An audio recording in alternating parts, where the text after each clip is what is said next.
Bonjour, bienvenue sur auto-moto.com, je m'appelle Laurent et je suis l'heureux propriétaire de cette NSX V6 3 litres de 94. Elle sort à peine de rodage, elle a 200 000 km. C'était un bijou de technologie à sa sortie, ça l'est encore. C'est une voiture qui est très innovante, avec d'énormes qualités. Et plutôt qu'un long discours sur les qualités de cette voiture exceptionnelle, on va aller faire un tour ensemble. Et vous allez voir comment le V6 Honda se dégourdit les bielles.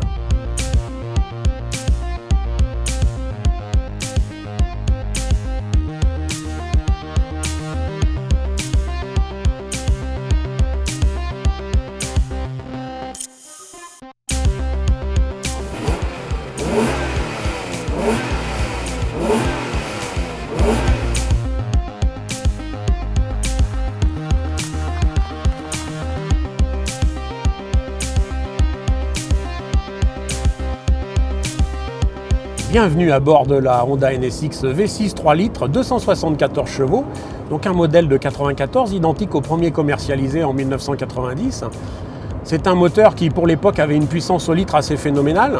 Grâce au système distribution variable Honda VTEC, on peut prendre plus de 8000 tours et malgré tout avoir une souplesse très agréable dans les bas régimes. À 1000 tours en quatrième, la voiture reprend absolument sans forcer et avec une allonge terrible qui permet de prendre près de 140 km/h en seconde et 190 en troisième.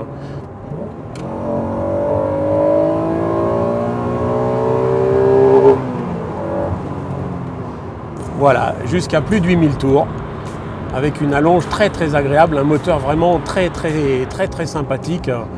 C'était une belle innovation, le premier moteur au monde en série avec des bielles en titane. Et là, on sent bien la légèreté de l'embiellage.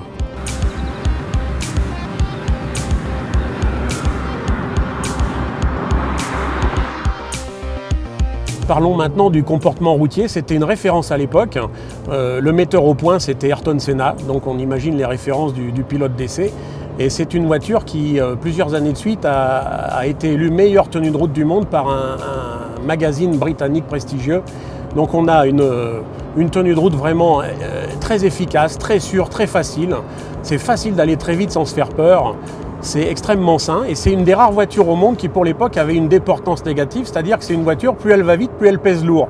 Alors que les concurrentes allemandes et italiennes de l'époque avaient tendance à s'alléger du nez, celle-ci, plus elle allait vite, plus elle tenait la route.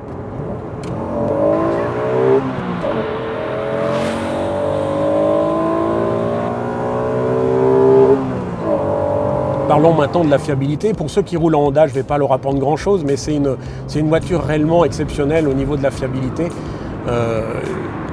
Je l'ai depuis un peu plus de 5 ans, j'ai fait 50 000 km avec et elle m'a quasiment rien coûté en fiabilité pure. 2 vérins de capot moteur, une batterie, c'est complètement ridicule. On ne remet pas une goutte de fluide, que ce soit de l'huile, liquide de refroidissement, la consommation est nulle. C'est quelque chose de vraiment très fiable qui coûte pratiquement rien à l'entretien. La distribution se fait facilement sans déposer le moteur, tous les 100 000 km. Alors, s'il y avait un défaut, ce serait le prix des pièces détachées, mais finalement, comme elles ne tombent pas en panne, c'est pas un problème. Alors, ce qui pourrait faire peur, c'est un accident. Les pièces de carrosserie sont très chères, c'est entièrement de l'aluminium. Donc, j'imagine un croisement un peu serré, ça devrait coûter très cher. Mais en entretien pur, maintenance et fiabilité, c'est une voiture vraiment très accessible.